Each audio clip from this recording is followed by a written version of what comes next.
bem-vindos novamente ao Visão Aftermarket, desta vez com o Manuel Pena, homem que está a desenvolver o conceito oficinal da Autodelta. Mais uma vez agradeço ao Manuel por estar aqui connosco, sabendo que é um homem bastante ocupado e deu, enfim, este tempinho para estar aqui connosco para falar do mercado. Manuel, muito obrigado. Bom dia, e eu é que agradeço o convite. É sempre interessante nós irmos compartilhando também as ideias que temos e estas conversas informais também permitem que atualizar até ideias do próprio mercado, e o nosso mercado hoje em dia é tão volátil que o que é hoje uma realidade absoluta provavelmente daqui a uns dias já não é, e nós vamos sempre compartilhando estas ideias. É sempre interessante. Ótimo, ótimo. Obrigado mais uma vez. Manuel, o tema desta edição no Visão Aftermarket, enfim, em título, foi as oficinas são as grandes vencedoras. Tendo em conta as grandes ameaças que existem em vários canais de distribuição, e como o Manuel acabou de dizer, nós estamos num mercado tão volátil, é a sua percepção que efetivamente as oficinas podem ser as grandes vencedoras de todo este processo de transformação? As oficinas, assim, o processo de transformação, e aqui penso atualmente o que nós temos é a pandemia, ou seja, separando pandemia, acho que sim, acho que sem dúvida as nossas oficinas e o nosso setor em geral, tirando, claro está, a questão dos concessionários, que aí sim tiveram aqui alguns problemas nas vendas e aí vai ter um resultado, mas no aftermarket e nas oficinas independentes, acho que sim. Na questão do Covid, sem dúvida, foi não só não tiveram não ficaram com um grande problema com esta questão, mas acho que também no futuro vão ganhar alguma coisa, até porque havendo menos vendas de automóveis novos, garantidamente vai haver mais carros para ir às oficinas independentes, porque nós também todos sabemos hoje que dificilmente um carro novo sai de um concessionário com menos de 5 anos de garantia, ou seja, esses 5 anos de garantia que normalmente não vem ao aftermarket e fica no circuito dos concessionários. E sim, esta questão trouxe-nos muitas oportunidades. As pessoas, a evolução dos automóveis, por outro lado, também traz aqui alguns desafios, e acho que esses desafios neste momento a ideia que eu tenho, que o que preocupa mais as oficinas independentes é os desafios que vêm nos automóveis e das novas tecnologias. Isso sim é uma coisa que os preocupa, e que os deixa algumas noites sem dormir, porque a questão da eletrificação, e isso é alguma coisa que os preocupa. Mas atualmente, no momento que estamos a falar, sim, sem dúvida eles têm um futuro bastante risonho, e esta questão da pandemia, o que foi mal para alguns, acho que para as oficinas, para a reparação independente, trouxe aqui um fogo adicional. Okay. Esta é a minha opinião, porque acabo por ver a questão de menos vendas de novos obrigatoriamente traz mais reparações no independente.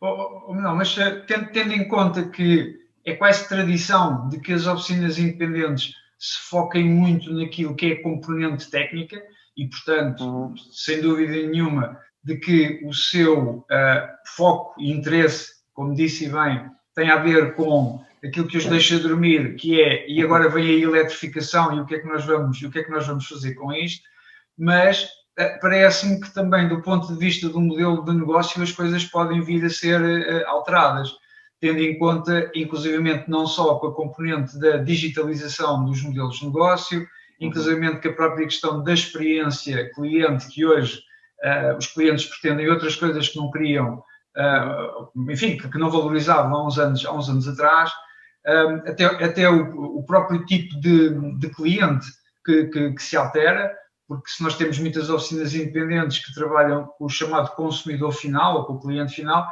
há aqui um cliente final que acaba por também ser as frotas e as grandes empresas, enfim, outras coisas que surgem.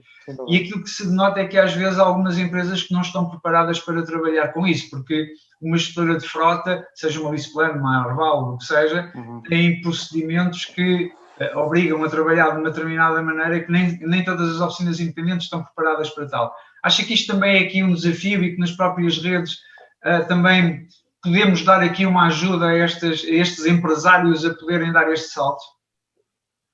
Sem dúvida. Eu às vezes compartilho com os amigos e com os clientes o meu início no setor automóvel. Na altura nós falávamos daquela questão dos calendários nas oficinas, ou seja, há 20 anos atrás era essa a questão em que eu normalmente comentava com eles e explicava-lhes que naquela altura uma das coisas que estava a ser muito fundamental era que cada vez mais as senhoras levavam as suas viaturas à oficina. E nenhuma senhora gostava de se deslocar a uma oficina e ver este tipo de comportamento e este tipo de cenário. Passado 20 anos, alguma coisa já evoluiu, porque nós tínhamos mercearias automóveis, ou seja, que eram geridas como uma mercearia, e agora as próprias obrigações legais e a legislação quase que os forçou a serem muito mais profissionalizados. Este tipo de negócio que nós temos com os gestores de frotas, ou seja, obriga a ter pessoas administrativas, que era uma situação que não acontecia, que na generalidade não acontece, porque o nosso tecido empresarial do independente, na generalidade, continua a ser uma pessoa, o empresário que está à frente, era um empresário que era profissional da mecânica e que criou uma empresa e criou a sua empresa e depois, em muitos casos, manteve, outros conseguiu ter o crescimento pretendido e com o crescimento pretendido começou a ter a possibilidade de criar uma estrutura administrativa. Muitas das vezes também se vê alguns casos dos filhos que não querem ir especificamente para a mecânica, mas que fazem um departamento administrativo nessas empresas, mas na generalidade ainda temos muito isso. Também uma coisa é certa, hoje temos menos dificuldades para encontrar as ferramentas para isso acontecer, ou seja, a informação, os programas de gestão, tudo é está mais ao alcance das pessoas. A nossa oferta formativa, a nossa oferta destes serviços também é muito melhor, muito melhorada. Eu sou do tempo que eu tinha empresas, uma ou duas empresas no mercado que me faziam propostas de programas de gestão oficinal. Normalmente as empresas tinham programas de gestão gerais e hoje em dia já existe, por exemplo, muita oferta de programas de gestão oficinal, ou seja, para gerir uma empresa do automóvel. Se tudo evoluiu, eu acho que a própria oferta destes serviços também evolui. Acho que também os próprios clientes já sentem isso, porque no dia-a-dia também noutros componentes de negócio que não o deles, eles sentem que já isso é necessário, eles obrigatoriamente têm que ir por aí. É um desafio, continua a ser assim, porque começa no início, ou seja, aqui a questão é o profissional, na generalidade do nosso setor automóvel, a maioria, são profissionais que são mecânicos, ou são chapeiros, ou são pintores, ou seja, a formação que eles têm é uma formação técnica, não é uma formação de gestão. E eu ser um bom profissional técnico não quer dizer diretamente que seja uma boa pessoa a gerir. E as pessoas depois têm essa dificuldade que é, e garantidamente já todos ouvimos esta expressão, que é papéis, é uma coisa que lhes faz assim alguma confusão. Mas hoje em dia temos essa mais-valia, ou seja, há muito mais oferta, a pressão também leva a que as próprias...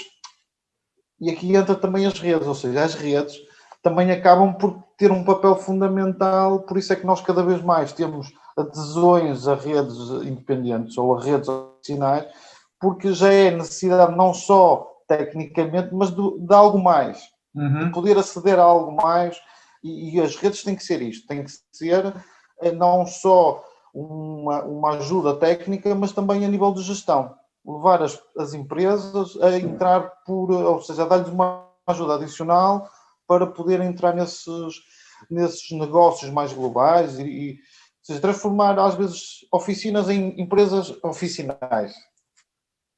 Exatamente. Não, por aquilo que disse, e deixe-me só aqui, se calhar, resumir, porque é também a minha opinião.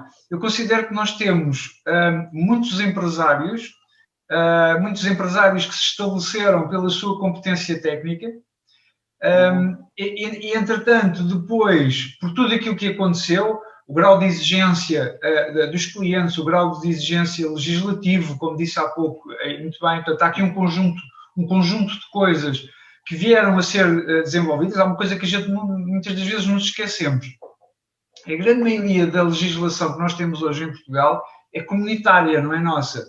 Portanto, ela foi sendo, de alguma forma, implementada e, portanto, nós enfim, em muitos casos nem nos apercebemos disso, mas nós, ao longo dos últimos 20 anos, enfim, tivemos uma evolução tremenda e vamos continuar a ter essa mesma evolução. Isto obriga ao quê? Obriga a que estes empresários, queiram ou não queiram, se transformem em gestores.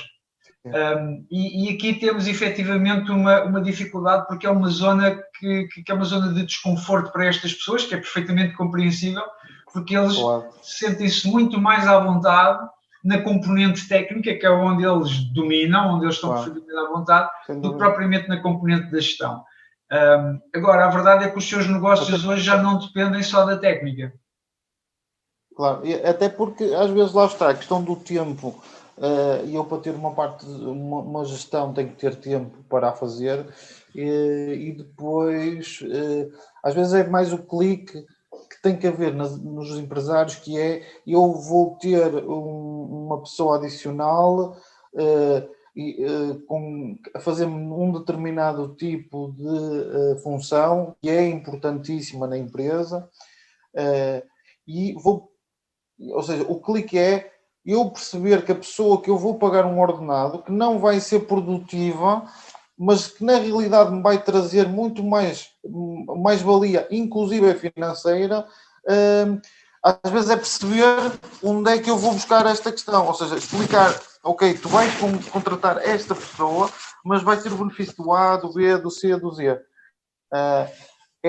O problema é sempre o clique de um improdutivo, entre aspas, e o empresário que testa e percebe logo a diferença, mas há sempre esta fase do clique. Ok, porque é que vou estar a pagar alguém que vai-me só fazer isto? Ok, há sempre esta questão a nível do nosso setor da reparação independente. A nível de legislação europeia, é verdade o que diz. Inclusive, eu tenho uma experiência até de mercados que não só o português, nós somos, eu acho que os nossos empresários do setor automóvel não têm bem a noção do que é que são. Os portugueses são, sem dúvida, a nível da reparação, empresas muito mais à frente do que a generalidade da Europa, em particular, se a gente for aqui aos nossos vizinhos, estamos um bocadinho à frente dessa questão. Até porque na questão da transição, ou seja, o que nós, portugueses, fizemos foi transições da legislação comunitária para o nosso mercado, mas nós somos sempre bom aluno, ou seja, numa fase nós fizemos uma transição legislativa, então no que respeita à questão ambiental, brutal, ou seja, nós estivemos sempre muito à frente nesta transição, ou seja, eu fazia algumas, e costumo fazer algumas, e dava formações também em Espanha, e eu via o tecido empresarial que eu tinha em Espanha, e ficava, ok, é aqui que estamos, nós estamos muito à frente. E os próprios empresários portugueses não têm essa noção. Nós na realidade, temos ambientalmente, em termos de regras e tudo, e lá está. Eu dizia há bocado uma coisa que é a legislação obriga e o Estado e a fiscalidade obrigou de tal maneira que nós estamos um bocadinho à frente dos outros. Agora, temos é que manter e continuar e melhorar a parte que ainda não foi obrigatória, que não se obrigou, que é agora ter uma gestão mais profissionalizada. O que está a obrigar agora é as empresas externas que pedem, que precisam de serviços, é isso. Agora, na questão ambiental e na transição europeia, nós estamos, e as nossas oficinas, sem dúvida, são grandes modelos para o exterior, ou seja, nós estamos uns passos à frente. Muita das oficinas e do tecido empresarial europeu. Não haja dúvidas. Ok, há países que têm outras estruturas, tipo a França, que utiliza muito o mercado das redes, ou seja, lá está, naquela parte, a França, por exemplo, está muito à frente porque a generalidade das empresas são em redes, já estão inseridas em redes. E há muito tempo. Mas na generalidade, há muitos anos, mas na generalidade de outros mercados que não têm esta realidade das redes, nós aí destacamos pela qualidade não só das empresas, mas da qualidade técnica também dos próprios profissionais. Aí, sem dúvida, acho que temos que nos orgulhar do que temos. E acho que estou muito de acordo consigo sobre essa análise. Acho que as empresas não têm noção, ou seja, acho que os empresários não têm noção do quão à frente estão. Eu tenho perfeitamente essa noção, porque as pessoas, eu achava, tenho várias conversas com eles e eu explico-lhes, amigos, eu dava formações na minha outra vida, como eu costumo dizer, em Espanha, e eu fazia o mesmo cá e lá, e esqueçam-me, nós aqui estamos uns anos... A diferença era grande. Há uns anos à frente. Deixa-me só pegar numa coisa que disse anteriormente, que eu acho que é muitíssimo importante e que tem a ver com aquela questão de termos alguém para tratar dos papéis, o chamado administrativo, e que muitas das vezes é visto como improdutivo. Okay? Eu dei uma formação ainda esta semana de finanças para não financeiros, e uma das formas como eu normalmente começo esta formação é: nós temos duas formas de encarar o negócio nas empresas. Uma é ganhar dinheiro e outra é deixar de o perder. E normalmente os empresários estão muito focados em ganhar dinheiro, ou seja, nas vendas. Mas depois tudo aquilo que diz respeito ao back-office da empresa, e muitas das vezes até, não só na área financeira, mas até à própria produtividade, já não é encarada da mesma maneira. E nós temos que cada vez mais olhar para esta questão da produtividade, da rentabilidade das nossas organizações, porque muitas das vezes aquilo que eu assisto, em Portugal nós trabalhamos muitas horas, e os empresários então trabalham muitas mais horas. Eu vejo muita gente a trabalhar desde as 8 da manhã até às 8, 9, 10 horas da noite, vejo gente a fazer sábados inteiros, às vezes quando as coisas se complicam ainda vão ao domingo, e isto obviamente tem um impacto muito grande, não é? Eu costumo, quando nós vamos fazer aqueles rácios de rentabilidade das oficinas e taxa de ocupação e por aí fora, normalmente as coisas não ficam muito bem na fotografia. E isso é importante que se tenha em linha de conta. A primeira reação que eu obtenho das pessoas é de que isso não pode ser verdade, Dário. Vamos lá olhar bem com ele. Mas depois percebemos que, infelizmente, na maior parte dos casos sem dúvida. Não pode. Não sei se queria concluir com mais algum... Não, terminei. Não, eu sou 100% de acordo com isso. E uma das coisas que eu costumo até frisar às pessoas que eu vou falando, que é nós temos que, ao profissionalizar uma empresa, temos que fazer coisas como propostas aos próprios clientes, às próprias frotas, ou seja, ter uma estrutura e fazer esse tipo de proposta, ou seja, ser da oficina ou seja, ser proativo.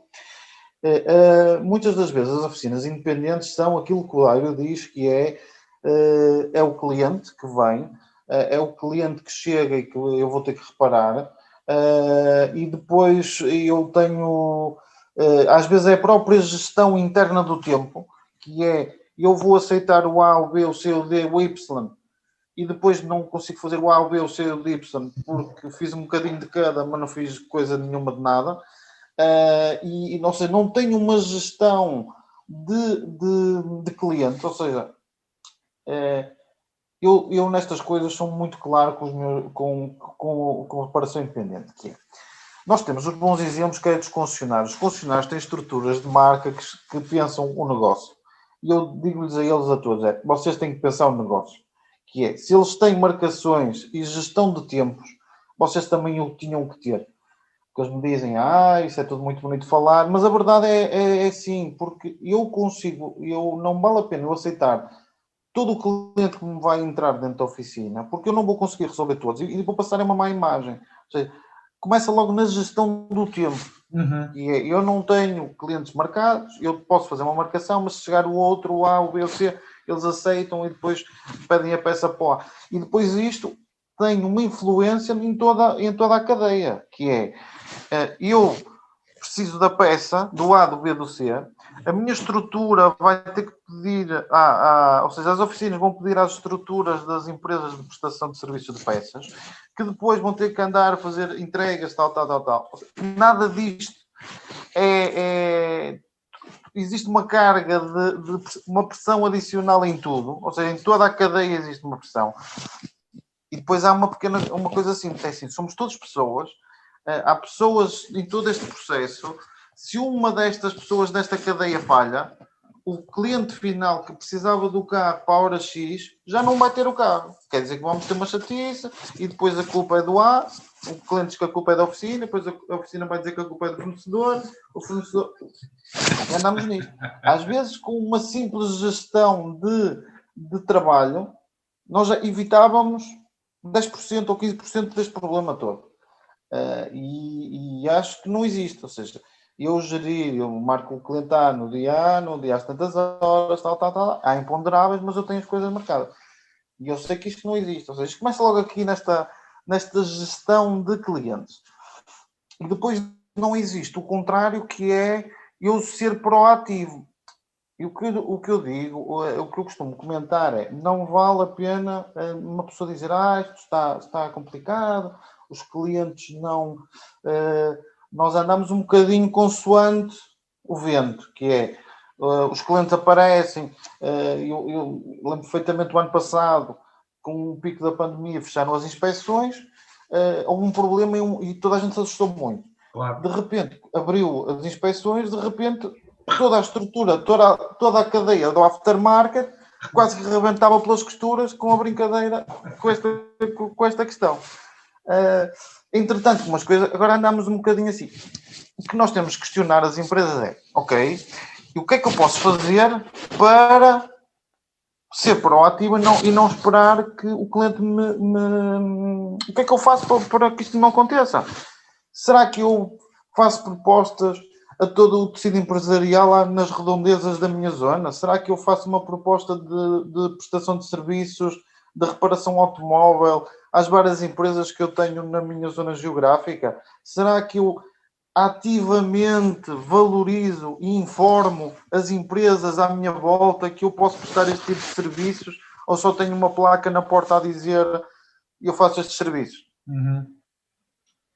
Eu digo aos meus clientes e digo-os a todos, e vou sempre dizer isto, que é, isto é uma regra do marketing, que é, se eu fizer 50 propostas ou 50 ou X número de...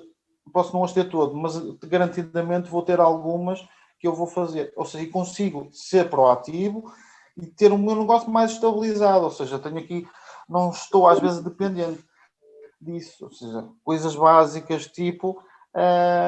ok, eu tenho um programa de gestão oficinal que me alerta de todos os aniversários dos meus clientes. Fazer um agrado ao cliente, informá-los, olha, no seu aniversário vamos-lhe oferecer um check-up. Contam-se pelos dedos de uma mão quem faz isto. Okay. Isto estamos a falar, aquilo que diz e bem, é eu ter um improdutivo a fazer este tipo de pequeníssimas coisas, e eu digo nas minhas conversas, costumo dizer a mesma coisa, é assim, o que vocês acham que é bom para vocês, no negócio que não seja de automóveis, imaginem isto para os vossos clientes, que é, eu como cliente, se me fizerem algo parecido, eu vou referenciar a empresa ou o prestador de serviços que me fez isto. Claro. Eu disse, olha, aquele lembrou-se de mim, independentemente de me querer vender alguma coisa, mas eu tenho 5 prestadores do mesmo serviço e só um é que teve o cuidado de... São coisas muito... Não é preciso nada de extraordinário para nós estabilizarmos isto. Mas lá está, às vezes temos que ter um improdutivo e às vezes acho também que devíamos ter formação não de fazer, pensar como fazer certas determinadas coisas, ou seja, pequenas coisas que, e isto lá está, cria aqui depois muitas horas de trabalho, que às vezes podiam se limitar, porque nós conseguimos estruturar as coisas um bocadinho melhor. Às vezes a gestão do nosso tempo é muito má e as pessoas não percebem que a gestão do nosso tempo tem a ver com o que nós criamos para que ela aconteça. Claro, sem dúvida. Mas são muitas variantes, mas eu gosto de coisas muito simples, que é, quando eu lhes digo a questão do... Você tem um programa de gestão oficinal, você tem o aniversário do cliente, você tem a questão do IPO, já há algumas empresas a fazer, mas o aniversário dos clientes, as pessoas gostam deste tipo de mimo. Quem é que faz isso? Uhum. Estamos a falar de uma pequeníssima porcentagem. Imagine de todas as vezes que levou um carro a uma empresa, receber um postalzinho ou um postal eletrónico a dizer parabéns pelo seu aniversário. Acho que são coisas muito... Não é preciso nada de extraordinário. Ou melhor, aproveitando aquilo que está a dizer, e para concluirmos, que já vamos longe, mas não, ficávamos aqui muito mais tempo. Sim, mas, sem onde é que o Manuel acha que nós efetivamente podemos melhorar a experiência cliente nas oficinas? As oficinas independentes ainda hoje estão muito focadas na componente técnica, ou seja, é a reparação. O cliente é quase o automóvel, é a reparação do automóvel. Claro. E normalmente o cliente não gosta de ir à oficina, quer dizer, quando vai à oficina é porque tem uma experiência, é porque vai gastar dinheiro. Como é que o Manuel acha que nós podemos melhorar esta experiência cliente, seja ela física, digital, enfim, até as experiências que acabou de partilhar, que me parecem muito interessantes? Lá está, eu gosto sempre de ir para o geral para ir depois ao particular. Eu penso sempre assim, os centros comerciais nasceram porque o ser humano, em particular, nós somos todos pessoas comodistas, ou seja, está no nosso ADN, uns menos, outros mais, mas nós somos comodistas. Os centros comerciais nasceram porque eu tenho uma concentração de lojas no mesmo sítio, que o cliente, em vez de ir a uma rua onde tem que andar a pé e tem que andar, vai àquele sítio e tem todo o que necessita ali, e tem a lojinha do lado, ou seja, eu tenho que transformar este conceito exatamente para a oficina. Se eu sei que o meu cliente é comodista por natureza, a experiência que eu tenho que transpor tenho que fazer com que a experiência dele seja exatamente o mesmo que um shopping, que é o cliente, quanto mais serviços eu lhe puder oferecer que não tenham diretamente a ver com o automóvel, mas sim com a parte cómoda, que é eu trabalho no sítio A e eu vou-te buscar o carro ao sítio A. O cliente não tem, eu falo por mim, que é, eu quando tenho que levar o carro à oficina, eu não tenho tempo, ou seja, eu vou ter que despender o meu tempo de ir ao recepcionista e depois ele vai ter que preencher a ficha, ou seja, isso para mim, se alguém me fizesse isso, eu era já, eu dava-lhe já a chave, nem quero outra coisa, venham-me buscar o carro, um sistema qualquer. É por aqui que nós temos que ir, ou seja, eu consigo melhorar a relação, este tipo de relação, quanto melhor eu consigo ter serviços que vão de encontro às necessidades do meu cliente, que é este tipo de comodidade adicional que não tem a ver com a gestão do automóvel, mas sim com a gestão da vida de cada um de nós.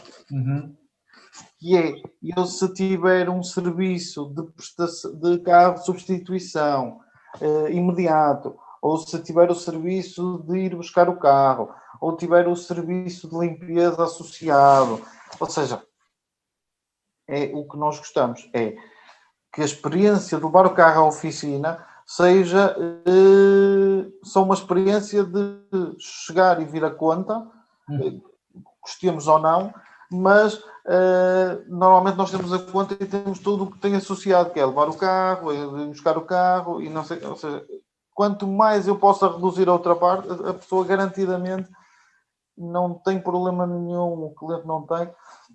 Se toda esta experiência temporal eu penso sempre a questão do shopping, eu sou-lhe sincero, o shopping é para mim o extremo máximo do comodismo, da referência, que eu digo, ok, aquilo nasceu desta maneira, quanto mais eu me adaptar, porque lá está, porque houve pessoas que pensaram no negócio e aqui não há grande ciência, ou seja, isto é nós irmos ao nosso íntimo de nós e aquelas pequenas coisas que nós não falamos, mas que sentimos que é. Claro. Se vierem buscar o carro a casa, 5 estrelas. Eu nem me chateio mais com isto. Até me podem levar mais 15 ou 20 ou 30 ou 50 euros. E eu não tenho que perder dinheiro com isto, por exemplo. Porque se eu tenho este serviço, ninguém me pode vir dizer que a minha reparação custa 100 euros. A do vizinho custa 50 euros. Mas eu faço este serviço e o outro não faz. Eu não acredito que as pessoas... Não é por aqui, ou seja, não é por aqui. E estes serviços adicionais têm que ser cobrados e as pessoas não se importam hoje em dia deste tipo de situação. Não, lá está, continuo a dizer, isto não tem que ser difícil. E às vezes as coisas têm que evoluir. As melhores ideias às vezes são aquelas... as mais fáceis. Aquelas mais fáceis, não tem que ser coisas muito difíceis e muito rebuscadas e que... Não, basta nós pensarmos, às vezes olharmos ao espelho e dizermos o que é que eu gosto, o que é que eu gostava que me fizessem. Fizessem a mim. E tudo que eu gosto que me fizessem a mim, se eu transpor isto para o dia-a-dia do meu cliente, garantidamente o meu cliente também vai gostar de certas determinadas situações. Não é tão difícil. Às vezes a gente complica, nós também temos essa particularidade de complicarmos às vezes o que é fácil. Mas eu tenho uma visão muito... acho que simplificando algumas coisas, nós facilmente chegávamos aqui a uma melhoria de tudo. Okay. Claro que há aqui questões a trabalhar, não é? Mas se o ponto de partida, na minha opinião, fosse por aqui, acho que a coisa se conseguia resolver. Ok. Manuel, obrigadíssimo pelo seu tempo. Não sei se quer adicionar alguma coisa, mas foi fantástico. Agradecer o seu convite mais uma vez e dar-lhe parabéns por este tipo de conceito e formato. Acho que lá está. É uma maneira simples de falarmos, ou seja, lá está. Como eu dizia relativamente àquilo anterior, acho que sem dúvida este é um formato que deve ser, porque lá está, é simples no seu formato, é uma conversa, como a gente falou, e acho que estas coisas simples são as coisas que resultam, coisas muito, muito rebuscadas, não complica. Não, convém aqui até, enfim, partilhar com quem nos vê de que isto é sem rede, é sem qualquer tipo de preparação, portanto, eu não sei, não é? É clarinho, não há aqui perguntas pré-feitas, não há nada, isto é mesmo uma conversa que vai fluindo, eu acho que isso, é como diz, as coisas fáceis às vezes são as mais interessantes. Nós às vezes complicamos o que é fácil, as coisas simples, acho que não, pelo menos a minha perspectiva de negócio e de melhoria do negócio em geral, passa muito por simplificar os processos e as marcas próprias que fazem isso. Ou seja, eu simplifico hoje muito o trabalho da minha viatura, ou seja, às vezes a gente não tem bem esta noção, mas eu tenho carros com caixa automática porque agora já não preciso andar a meter velocidades nem nada, há um sem número de coisas que eu tenho simplificadas. Eu agora, mais à frente, vamos ter a condução autónoma. Ok, eu acho que isso já é um nível um bocadinho à frente, mas já temos isso, não é? Ou seja, estamos só a simplificar. Aquilo que se calhar todos nós gostávamos era que realmente a gente sentasse no carro e ele nos levasse. Isso é o que a gente gostava. Porque a experiência de conduzir muitas horas, e eu tenho essa experiência, também cansa, não é? E alguém pensou que uma coisa simples é, se eu conseguir descobrir a maneira simples de melhorar o sentimento do condutor, e isto é melhorar o sentimento, as emoções do próprio condutor, que é, eu não tenho que, começou com a caixa automática, o ar-condicionado, ou seja, se eu pensar bem, os fabricantes vão pensando todos os dias no bem-estar do cliente. Claro. E o bem-estar do cliente eu não tenho que ter velocidade, ou seja, não preciso ter as velocidades, não posso estar dentro do carro climatizado, posso ter aqui um sem número de gadgets no dashboard do carro em que eu posso fazer tudo e mais alguma coisa. Eu já tenho, quando o carro avisa para a revisão, ele já me diz os pontinhos onde eu me posso deslocar, ou seja, nem sequer ter que pensar no assunto, porque eu tenho 500 mil coisas. E as oficinas têm que fazer igual, ou seja, exatamente, não neste nível, mas num nível diferente, perfeitamente adequado às realidades. É simplificar as coisas e, acima de tudo, criar boas sensações para o cliente. Sem dúvida. Manuel, mais uma vez obrigadíssimo. Vamos voltar a encontrar com certeza. Tudo a correr bem. Obrigadíssimo.